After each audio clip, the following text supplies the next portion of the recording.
Welcome to Beyond Sunday, where we have a cup of coffee, a conversation, and cultivate our relationships with one another in Christ. Beyond Sunday is a podcast ministry of Kindred Church, broadcasting to you from beautiful Orange County, California. And now, here's your host, Tom Grossi. Well, hello everyone, and welcome to this episode of Beyond Sunday, where we have a cup of coffee and a conversation and get to know a little bit more some of the members of our worship and music ministry here at Kindred Community Church. I'm your host, Tom Grossi, and minister of music here at Kindred Community, and it is a joy to be able to have my next guest. And when I think of my next guest, I think of a great quote from American author and scholar Robert Greenleaf, who said that good leaders must first become good servants. And Phoebe is a servant in so many ways in the life of our church, her as well as her family, and serving in our music and worship ministries as well as in our student ministries. And I also think that it's really good in our podcast that we have a wide range of ages and stages of life in people, from people who are older in their years to people who are younger in their years. And Phoebe is in the category of younger in her years. And so it's a joy to be able to have Phoebe with us. Phoebe, welcome to Beyond Sunday. I'm so excited to be here. Well, I've been looking forward to this interview because there's a lot that we could talk about. I know that right now you're a student, and I know that people would love to know a little bit about that, a little bit about what your aspirations are, about what you want to do after you graduate from college. Obviously, many know that you kind of learned musically and grew in your knowledge and in your ability and in your singing in our student ministries. So we could talk music. We could also talk hobbies, because I know that you surf, and that's pretty awesome. So people would love to hear about that. But just tell us first about yourself. Tell us about your mom and dad, your siblings, their names, what people are kind of doing, and then we'll just kind of get into some stuff. Yeah, so I'm a student at Biola University. I'm a junior. I graduated high school at 16, and so I did 2.5 years at a community college, and then I transferred over to university. I work at Blue Tree Cafe. It's right down the street from here, actually. And so coffee. Yeah. I'm a barista there. I want to open up my own coffee shop one day, actually. So that's kind of like my dream. I kind of want to make it kind of like a surf Hawaiian theme eventually. I think that would be really cool. Even partnering with my brother would be awesome.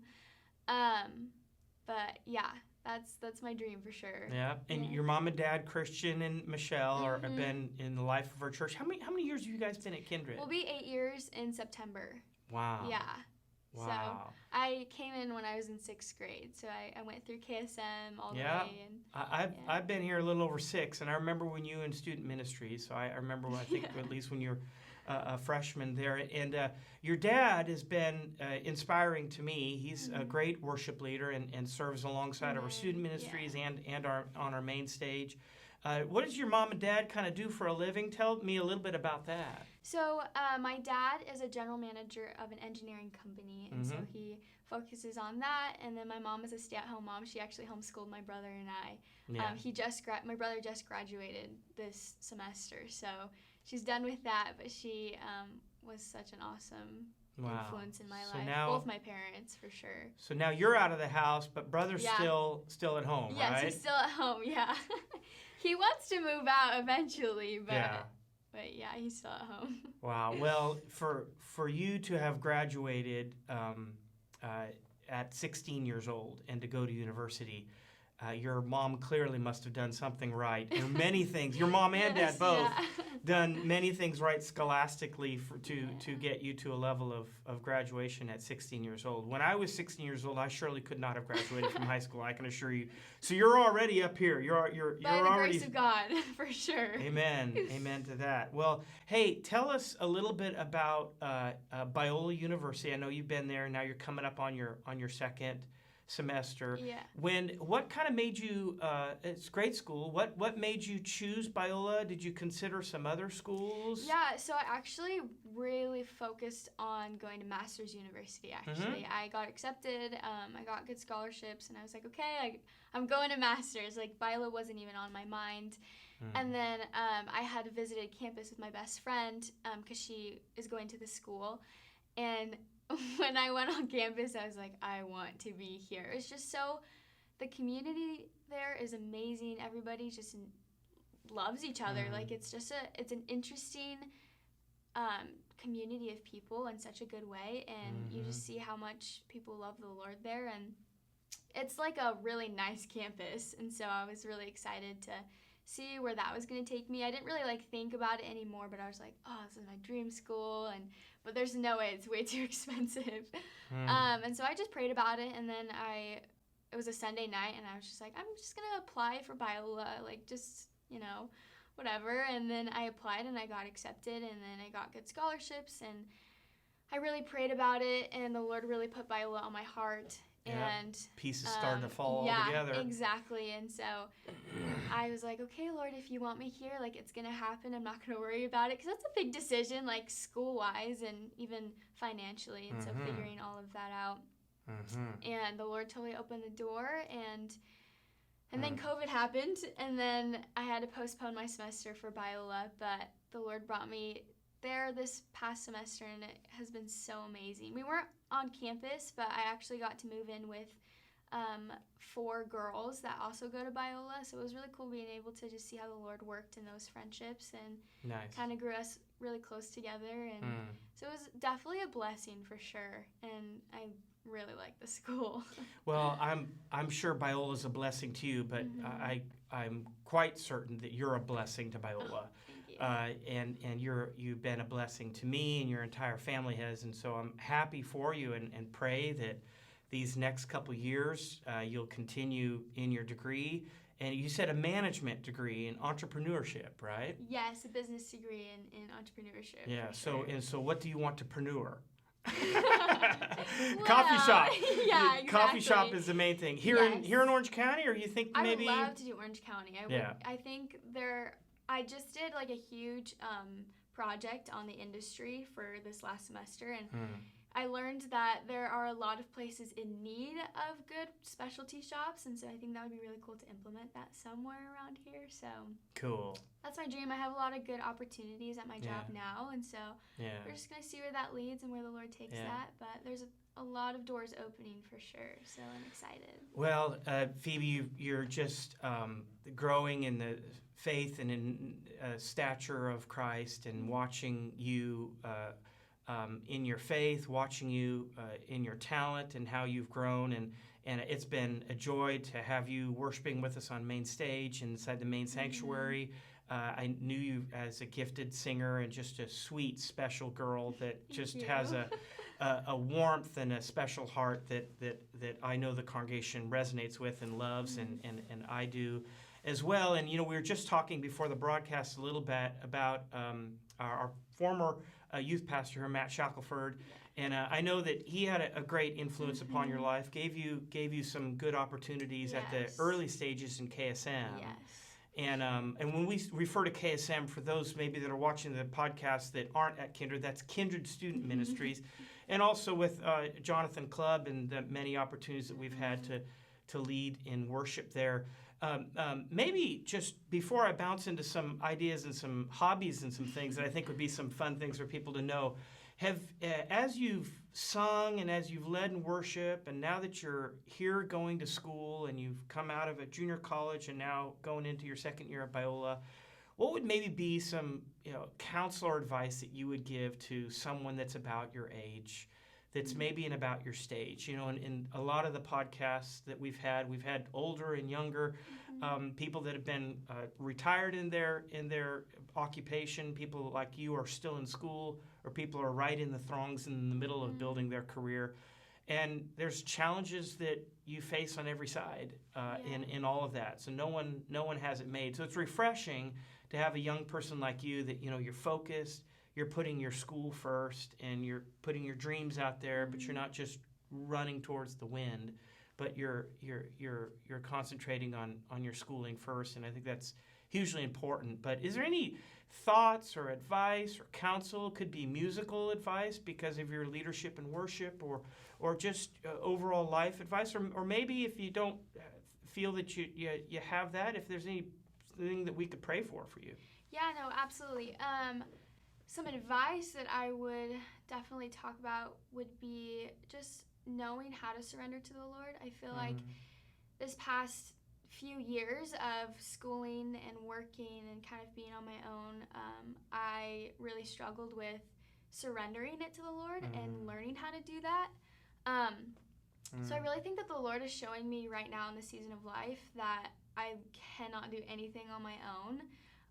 And that's even in the little things, which are big to me, like finances and friendships and relationships, and that's all very prominent right now in my life. And so I really think that the Lord is teaching me how to surrender. And when I mean surrender, it's not like, oh, I'm going to surrender this and get something in return, but really like wanting Jesus Christ for himself and nothing else, and really having that strong preference for him, and being completely surrendered to what his will is for my life. And even from the start of this year, like, I didn't want to move out. I was like, I don't want to be on my own. I don't want to pay for my own things. Like, there's so many things that I was like, no, I'm comfortable in my own home. But the Lord had different plans, and I had to walk in faith in that, and I was joyful in that. And obviously, the Lord gave me that joy. And go from mom and dad's house and brothers to now roommates and exactly. dirty dishes. And learning how to live with other people who aren't your family. I think that was also difficult,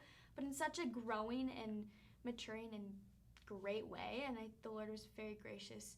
And I have amazing roommates and amazing friends and relationships that I made over the semester. But definitely learning how to surrender to the Lord. And I think I'm even still learning that specific thing of just, okay, how do I surrender this? I feel like you have to really go through it to learn it.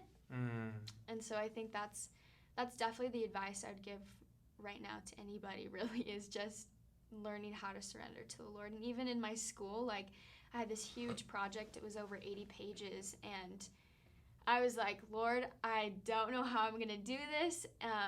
There was so much research to go behind it, but the Lord went before me, and I stuck to that, and I really surrendered that project to him, and he was very gracious to me, and I learned a lot of how to work hard and be good at what I do in a way to give glory to the Lord. And so I think that is definitely what I would say to anyone, is just to surrender it to the Lord. It's great, Phoebe. You know, it reminds me, actually, just this morning, I attend a men's Bible study at 6 a.m. in the morning, and we're reading a book on prayer, and the author said something that I thought was really good, and I've heard this quote before. It says, you know, sometimes in our prayer, you know, we really try to get two answers. We really want one answer, but we think that there's two answers, but in reality, there's really three. We want the yes, but in reality, we sometimes get no. So there's yes and no, but then the hard one is wait, right? Absolutely, yeah. And when you become an adult, and when you're outside of mom and dad's house, as awesome as mom and dad are, you learn to kind of put on your own adulthood, and you learn to make your prayer life in such to where it's a relationship and a commune with Christ. It's not just a transactional, this is my prayer list of things, God, that you need to answer, and I'll tap my toes while you snap to it. But you surrender, and you say, if your answer is yes, then your answer is yes, praise God. If your answer is no, I'll praise you in the storm. If your answer is wait, then give me the patience to wait during that time. And that's what caused you to grow up, right? And that's an awesome lesson for you to learn now, because, boy, as you get older, that's a tougher lesson to learn, you know, because the stakes seem to get raised, you know, when you're learning that. So that's a blessing for you to be able to do that and to share with that. And I think that that's also something just to encourage you, Phoebe, and also those of you who might be Phoebe's age and you're going through school and you're doing all of that, is to be focused on the matters at hand, which is going to school, but also to never forget that in the process of doing all that is in front of you, to stay flexible and open for God's leading. Because you probably, had it been asked of you 2 years ago where you'd be right now, you'd probably be like, I wouldn't think it'd be here, Yeah. right? You said, Exactly. I was kind of planning Masters Masters, of course, wonderful school, Biola, wonderful school, but here you are. And I'll bet you 2 years from now, you have some ideas and hunches on the places that you want to be, but God says,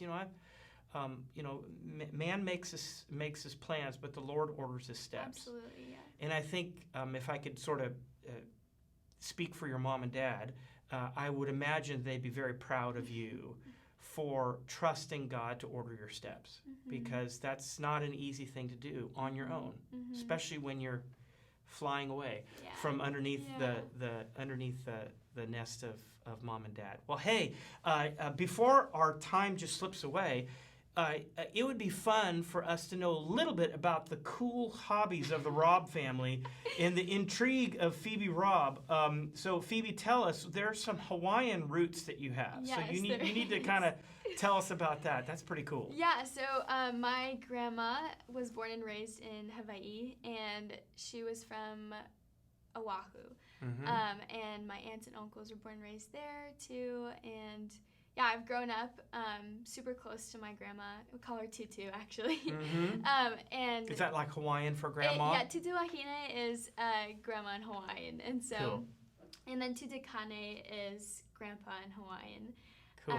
But yeah, I'm really close with my Tutu, and she always shows us the roots of our history. But it's so fun. It's a really cool culture. There's so much behind it, and there's so much history and just interesting stuff. And yeah, it's really super fun. My aunt dances hula, and so she kind of did like a charge off at my graduation for me, and so that was super special. And my cousins also dance hula. I've never danced hula. I can't dance for the life of me, but I mean, one day maybe I'll do it. But for now, I think we'll stick to leave that to the aunts and uncles. Exactly. That's awesome. That's awesome. Yeah. Well, and you've been to Kauai, right? Yeah, it's so beautiful there. Yeah. Absolutely. Yeah. So stunning. you don't have the other islands to compare to. I always ask No, people, so not do you yet. like Maui more? Do you like the Big Island? Do you like...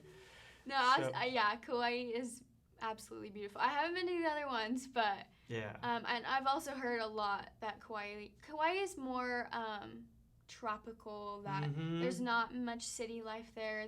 You just go in one circle around the whole island. There's one road around the whole island. But it's absolutely beautiful there. Wow. Yeah. That's awesome. And surfing. Yes. Yeah, I know you're a surfer. My daughter Danielle she loves to surf too. She probably started, and I think we got her first surfboard the first week that we got here in Orange County 6 years ago, and we just went to the beach on Sunday. Actually, it was kind of overcast over there. Yeah. What's your favorite beaches around here to My surf? favorite ones to surf is San Clemente. Definitely. Old Man, San Onofre over there.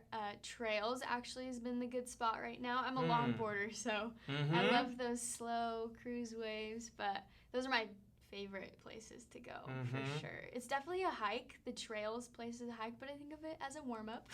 Yeah. Going into the water. Yeah. It's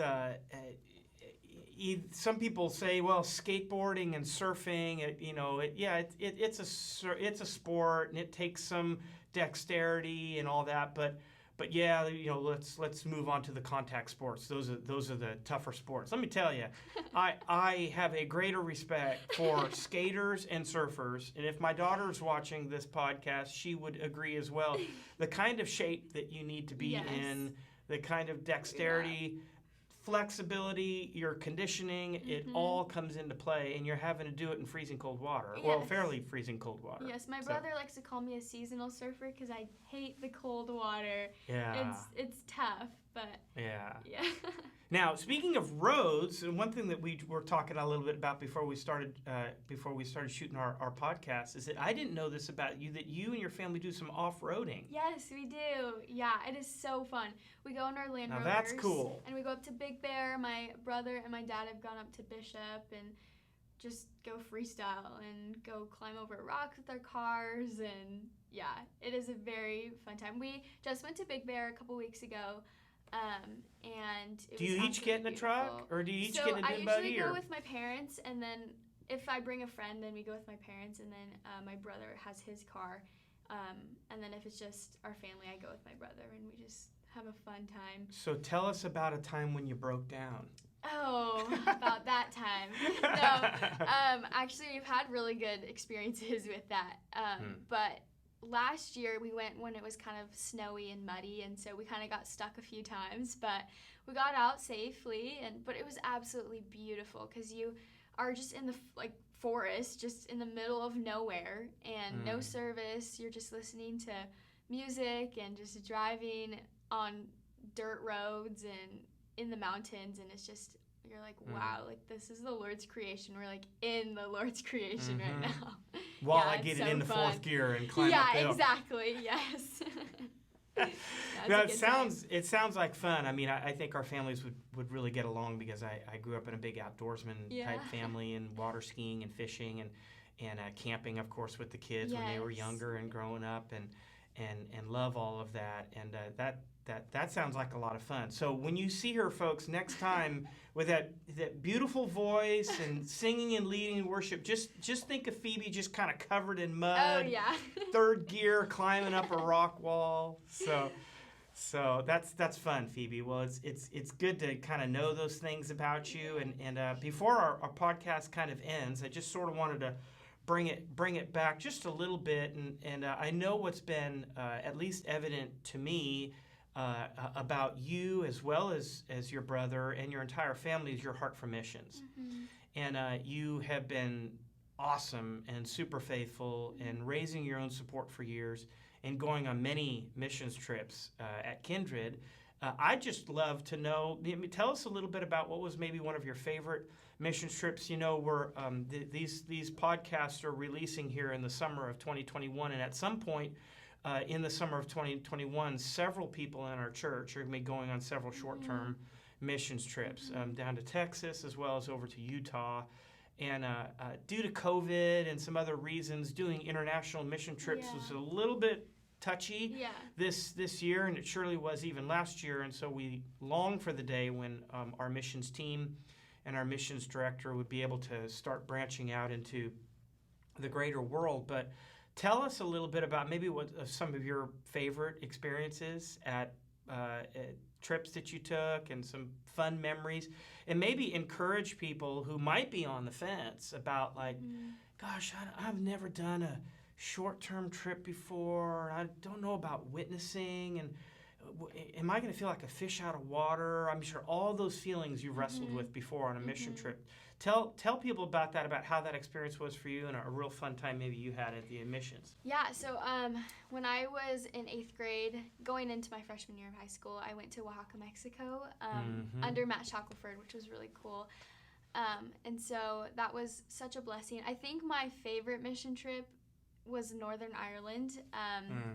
I've been twice to Northern Ireland, and the second time I went, it was a different feel. I got to, because I knew the people there already, and so I was able to kind of reunite with them and be able to serve alongside them again. And so we did a bunch of VBS, and I love VBS because I love being able to be with the kids and seeing their faces light up every time we sing a song. And I was able to lead worship for the church there too, and for VBS, which was a huge blessing.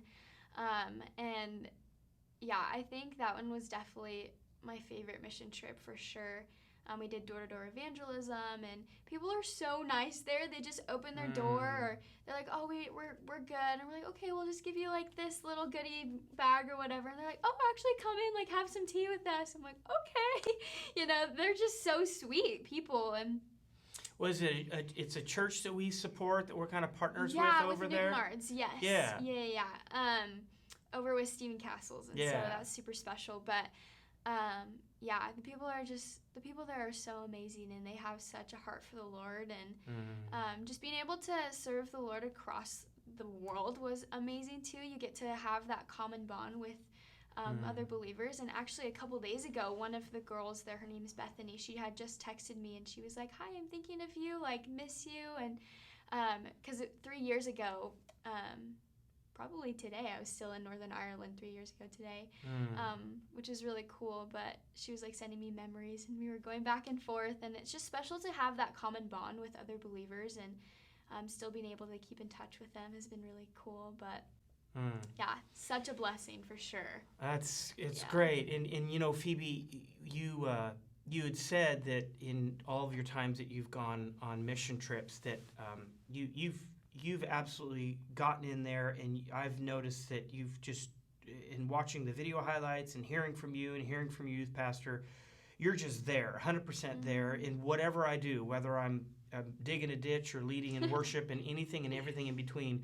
You're just there, and I think that'd probably be an encouragement for anyone, especially of your age group or anyone that's considering missions, is just go and be used of the Lord in any way, in any shape, in any form. Yeah, I know even that goes for just even around your neighborhood or just down the street at your work, at your school. Like, be all there and be present with the Lord and ask the Lord to give you those opportunities even around you. Like, the world now is your mission trip, you know? So. Well, we as a leadership love Steve Shear, who is our missions, that directs many of our adult missions trips, and of course Jonathan and Reed that are involved in our student ministries and young adults. And so we it's grateful and joyful to hear about positive experiences. Yes. Like, I want to do this. I can't wait to come back. Yeah, definitely life-changing in a way, for sure. Well, Phoebe, one more question, and this one is so simple you're not gonna believe it. Especially considering the fact that you work for a coffee shop. You need to tell everybody, since we've got a professional here, folks. We've got a professional barista, so listen up close as to what her favorite coffee or tea order is, because I'll bet you it's going to be good. What's your favorite or coffee tea order? My favorite coffee order right now is probably a coconut cold brew. Oh, my. And you guys make that at your place? Yes, we actually do. I drink it almost every day I work, but we do a coconut cold foam on top of cold brew. And it is amazing. Then we add like coconut flakes to the top, so you get that little texture to it. But it's so good. Your inner Hawaiian's kind of coming out there. I have a thing for coconuts. That's awesome. Well, it's been a joy to have you, Phoebe. Thank you so much for having me. Oh, totally. So fun. It's been a blast to talk with you and to get to know you and your family more. And thank you for joining us for another episode of Beyond Sunday. It's been a great privilege and joy to be able to just get to know in a deeper level many of the folks, great people who are serving us in our worship and music ministry. You can find us and find past episodes of Beyond Sunday if you just go to www.kindredchurch.org, or you can find us and download through any app, any kind of podcasting app. And of course, you can find us on Instagram, Facebook, just search for Kindred Church, and YouTube channel, search for Kindred Church Anaheim Hills. It's been great to have you joining us for this episode of Beyond Sunday. My name is Tom Grassi, and I hope to see you back next week. Thanks for joining this episode of Beyond Sunday, brought to you by Kindred Church. For updates and new episodes, subscribe to our YouTube channel at Kindred Church Anaheim Hills, or join us on Facebook or on our website at www.kindredchurch.org.